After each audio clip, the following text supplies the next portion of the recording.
Hey, sports fans, we are in for a treat today. A little switch on our usual NBA, college football kind of podcast. I'm with Remi talking about his new book, Transformed. Remi, thanks for your time today. Hey, thank you for having me, brother. Thank you for having me. First question for you. Your young formative Yeah. years, you had a chance to grow up in Nigeria with a dad who was revered in royalty. What are some of the things that you value from your childhood and your time over in that Nigeria? Wow. Well, I would say first thing I'll say is just the culture. Especially as it relates to my royal lineage. A lot of people, a lot of African Americans, in America, it's hard for. And I say us because, I have a lot of family members who are, African American, but it's hard for us to really trace back where we came from, right? Because we were brought over on slave ships hundreds of years ago, right? But just knowing that I know exactly where I came from. I know my tribe. I'm from the Yoruba tribe. I know that my father was a chief, and so that has given me confidence. It's given me confidence to conquer whatever comes my way. It's given me confidence to know that within, not just through my blood, but within my name, that there's a status that just comes with that. So yeah, I would say big time from a confidence perspective. I'm a teacher, so that I love that your mom's a teacher as well.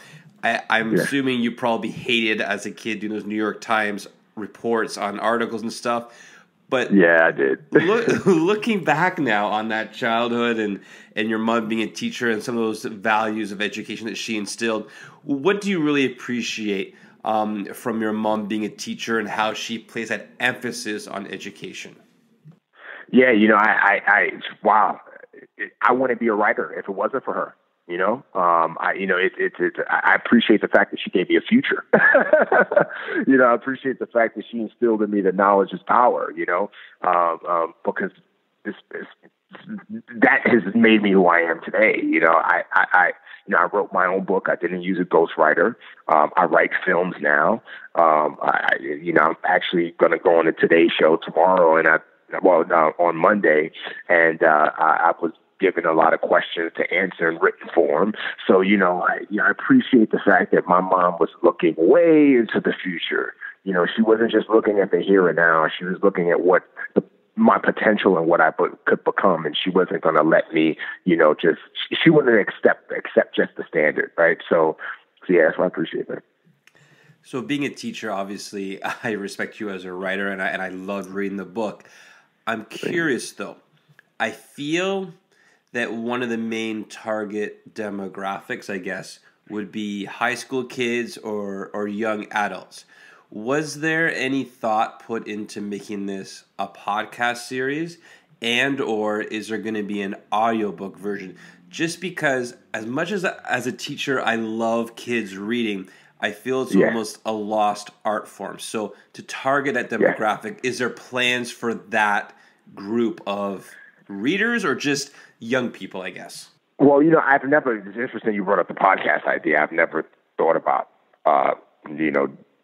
adapting the book into a podcast. So that's new to me. But as far as the audiobook, I did read the audiobook, and the audiobook releases this upcoming Tuesday.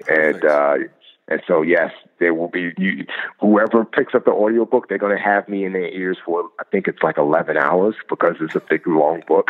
How long did it take you in the studio to record that? Like 2 days, a weekend? Like how long was the process? No, it took a week. It took a week. It was hard. It was one of the hardest things that I've done in a long time. And I wasn't expecting it to be hard. I was expecting, I can read, right? Just go sit at a microphone and read your book that you wrote. That should be easy, but it's very tedious because every single word, every single syllable, every comma, every period has to be perfect.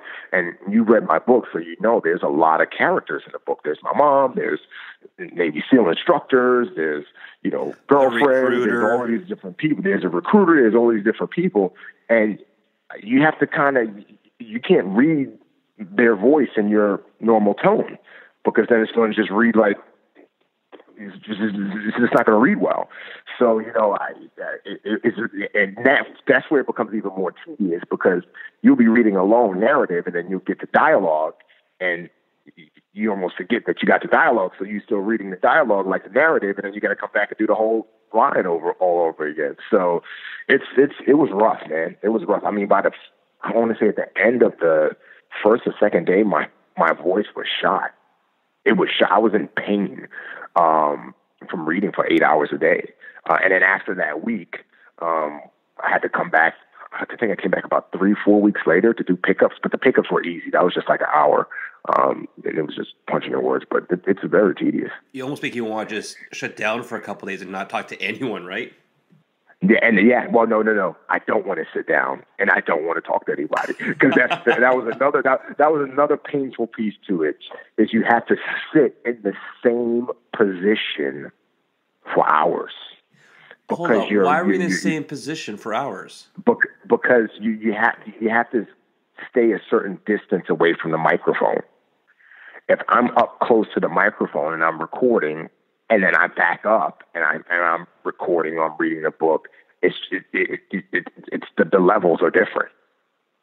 Obviously, Gotcha, the closer you are to the mic, the levels are different, and so you so you have to sit in this position so that your face is at the mic for 8 hours a day. And I have a torn labrum in my right hip, from stuff I did in the SEAL team. So after the second day, I was in a lot of pain. I actually had to go to physical therapy the next week for my hip, man. So, yeah.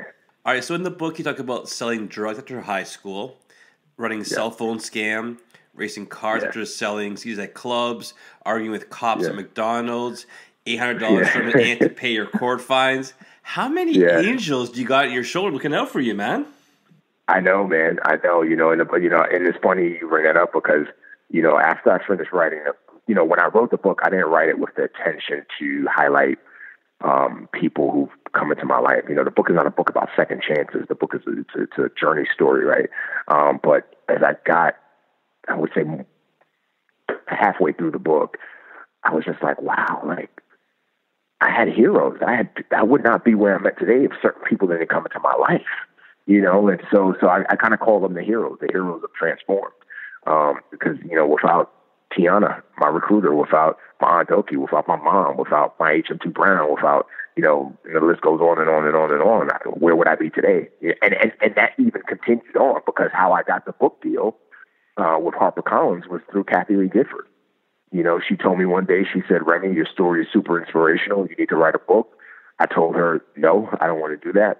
She asked me why. I said, because I don't, it's a stigma attached to Navy SEALs who write books. And I've had a great reputation in the SEAL teams, and I don't want that to be tarnished because I chose to break code.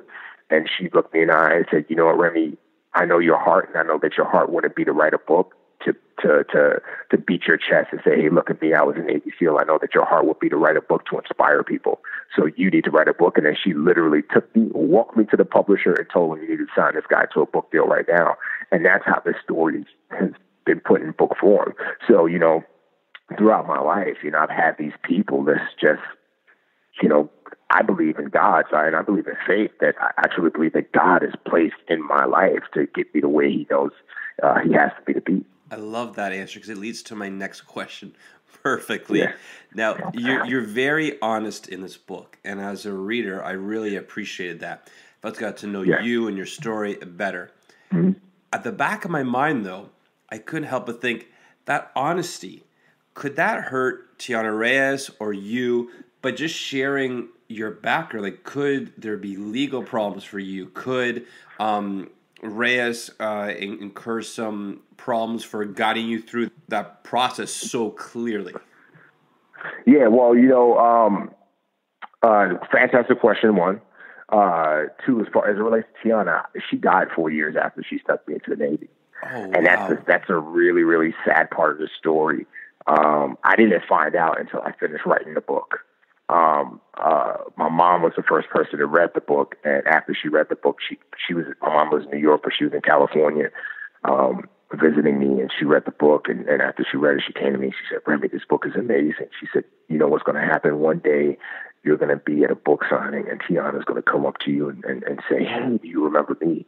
And I said, yeah, Mom, but you know what? I can't remember her name, because in the version that I had, that I had written up to that point, I just named her Mercado, Petty Officer Mercado or something like that, because I couldn't remember Tiana's name. I forgot her name like 2 years after I was in the Navy. Oh, And I wow. and so what I and funny, because when I went back home for the first time after joining the Navy, I went to the recruiting office to go find her. She was gone. And like time passed, and I had totally forgotten her name. So as soon as my mom came up to me, this was March of last year, and said, she's going to come to your book signing. It was like a light went off in my head. I was like, Ma, I know where to find her name. And so I ran into my hallway, and I had these cabinets, and I opened up the cabinet, and I had received my military record when I got out the military. So I flipped through the pages, and I found her signature and her name when she signed me into the Navy. So I immediately Googled her name. And when I Googled her name, this memorial page popped up. She died of a rare autoimmune disease 4 years later, 2006. And I was crushed, man. I was crying. I mean, I was a mess, because what she did for me changed the trajectory of my life. You would have got through training without her getting through the court process, and then especially guiding you through that. Exactly. Yeah, when I got in the Navy, period. And I get phone calls and emails and DMs all the time from kids who say, Remi, I made this mistake when I was a teenager. I have this misdemeanor. I did this, I did whatever, and no recruiter won't allow me in. No MEPS won't take me in. I had a guy who messaged me the other day. He said, do you have somebody that can help me out? I said, I don't. I'm sorry. It's not the way it works. It's either you have a congressman or senator, open that door for you, or you just run into that right recruiter that's willing to do something they're not supposed to do to get you in the military. I have a cousin, after I had been in for like 10 years, he had gotten a misdemeanor for something stupid. He was a teenager. It was something dumb. No recruiter in Georgia would take him. I flew him out to California. We went to almost every recruiter in San Diego. Not one of them would touch him, because of this small little misdemeanor. So I was blessed to run into Tiana. So anyway, she's protected because she passed away. And also her family, I met her family. And this is a crazy story. I shared the whole story. If you read the author's note, you'll see in the author's note this whole story that I'm sharing with you now. And you'll read how, now, I guess. Yeah. You'll see how, I met her family, that was like miraculous. It was just I just happened to fly to this place where her brother was, didn't know he was there. We ran into each other, met each other. Crazy story. But, her family signed waivers. Her parents signed, waivers for me to, they signed a release to allow me to use her full name and use her story. And in that author's note, at the end of the author's note, there's a link that I put in there for people to donate to her, to the Johns Hopkins Institute, and to give to her fund to help people, find a cure for this disease that there's still no cure for. So it's, from that perspective, I'm clear. Most of the people whose names I used, same thing. I had them all sign releases. Well, first off, I asked every single person permission. I'm almost 100% sure I didn't use one name that I didn't get permission from the use. And permission meant, signed paperwork. So from that perspective, I'm not worried. Now, as it relates to, drug dealing, obviously I'm probably not going to get arrested for that. Can I potentially get arrested for the cell phone stuff? Yeah, I probably can. I don't know the statutes of limitation. My lawyer told me, she said that I should be fine because this was, 2000. But, I knew writing that story that I could get in trouble, but I was just like, you know what? There's people out here that has done worse. And there's people out here that, I want people to see that you can be as bad as I was and still end up where I am. And if I water down my past, how could I be able to give hope to those who are trying to get out of the situation they're in that I was once in? So that was a risk that I was willing to take. And I knew that I know that I could still potentially go to federal prison for it. Because there were people going to federal prison for it when I was doing it. Now, if a prosecutor really wants to prosecute me, after 20 years and after all I've done and where I'm at today now, then, it is what it is. But yeah. Now I have a couple of questions about your time as a Navy SEAL. I'm not sure how much you can talk, but mental toughness training for Mm-hmm. an athlete listening to this podcast, a high school Yeah. kid, a college kid. What could you share about mental toughness training that could be valuable to a young athlete? Well, I think you need to. First thing I'll say is this is my space because I own a corporation and I've owned another company where all I did was train pro athletes, collegiate athletes, and corporations on mental toughness, critical thinking, teamwork. I work with pro teams, NCAA Division I teams. So this is absolutely my space. Second thing I would say is, what do you mean by mental toughness training? I would say dealing with adversity, either through not getting the playing time you want, being a little, I hate to say a little tougher in a clutch moment, but just that that grit maybe, or dealing with a setback and or a really tough situation within the game. That's still really broad. I hope that kind of narrows it down enough for you. Yeah. Okay. Well, let me kind of attack it from this perspective, because I usually deal more with examples. So, there are 4 pillars of mental toughness. Okay, so that's something that I do teach at times. The 4 pillars. One is arousal control. And essentially, arousal control is finding something that will help you calm yourself down, regardless of what your situation is. So for some people, it's music. For some people it's prayer. For some people it's meditation. For some people it's a breathing technique. So arousal control is a great tool to help calm yourself down when you're in the middle of a stressful situation. Right. Another pillar of mental toughness is self-talk, and in my opinion, this is the most important pillar of mental toughness. But let me rephrase that: positive self-talk. And essentially, what it is it's doing what we all do on a daily basis. We just don't realize we do it. We talk to ourselves. We say to ourselves when we're going to a meeting, "Am I going to be late? Yeah, I'm going to be late. I'm going to be late. I'm not going to make it.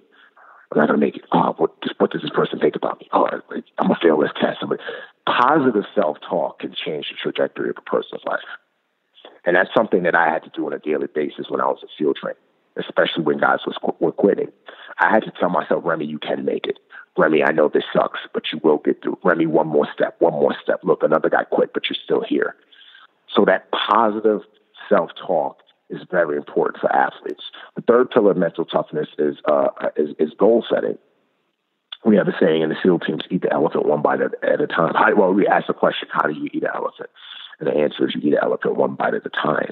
And an example that I often use when I teach this is Hell Week. So Hell Week is 6 days. And it's torturous. It's the week where we lose the majority of guys at training. It starts on a Sunday, it ends on a Friday. The majority of the guys who quit in the first 24 hours. And the reason why that is because the first hour of SEAL training is horrible. I'm sorry, the first hour of Hell Week is horrible. It's absolutely horrible. I mean, the instructors throw absolutely everything at you, along with mind games. And one of the mind tricks that they play is they say to you, "Listen, guys, this is the first hour, and we still have 6 full days to go. How do you think you're going to be able to get to that 6th day? There's no way you're going to be able to get to the 6th day." And immediately when the instructors say that, people start to quit. Why? Because instead of focusing on the here and now, instead of goal setting, they take the elephant. They look at the whole elephant and they try to attack it. And when you try to attack a whole elephant, you're not going to win. Versus guys like me, what I would do is I would break up. My goal was just get to the next evolution.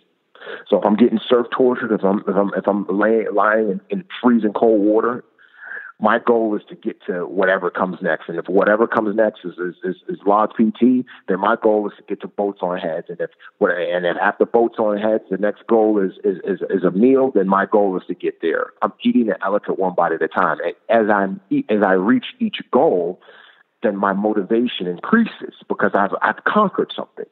And this is something that we all have, that athletes could do in sports all the time, is you set goals. Especially runners. It's easier for runners to do that, sprinters, The last pillar of mental toughness is visualization. And this is something that, a lot of athletes do that they don't realize they do. I mean, we see it every time we watch a basketball game and an athlete goes to the free throw line, right? What does he do before he takes a shot?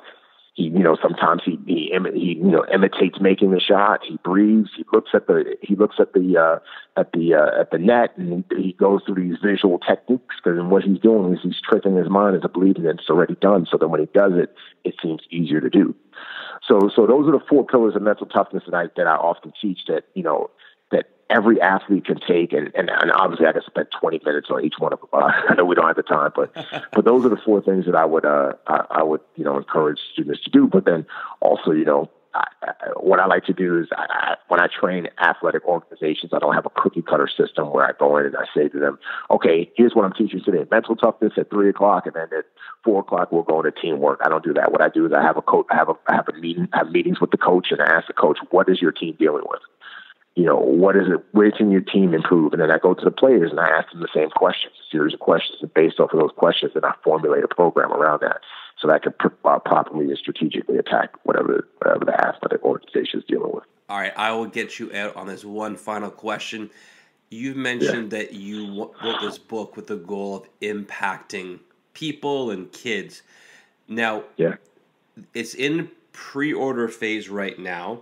First question is, when does it officially get released? So when can they buy a copy? Second, where can they get a copy? And then, because I know after reading this book, they're going to want to connect with you, what's a good way on social media for fans or readers to connect with you and share thoughts with you about the book afterwards? So 3 quick questions. Yeah. Okay, so the first one, the book releases May 14th. Everywhere, bookstores everywhere. You can get on Amazon, Barnes & Nobles, BAM, Indie Books, wherever books are sold. You can get the book. And that's this coming Tuesday. Second question? There was 4. What was it? Where, I forget now, sorry. Where can they connect with you on social media is the other big one. Yeah, so I'm on every social media platform: LinkedIn, Instagram, Twitter, Facebook. All of them are the same. Remi, Remi, and Adeleke, Adeleke. Perfect. Now I'm going to throw one more quick question in there. I've been watching your social media feed, a ton of podcasts, the Today Show on Monday, obviously. Mm-hmm.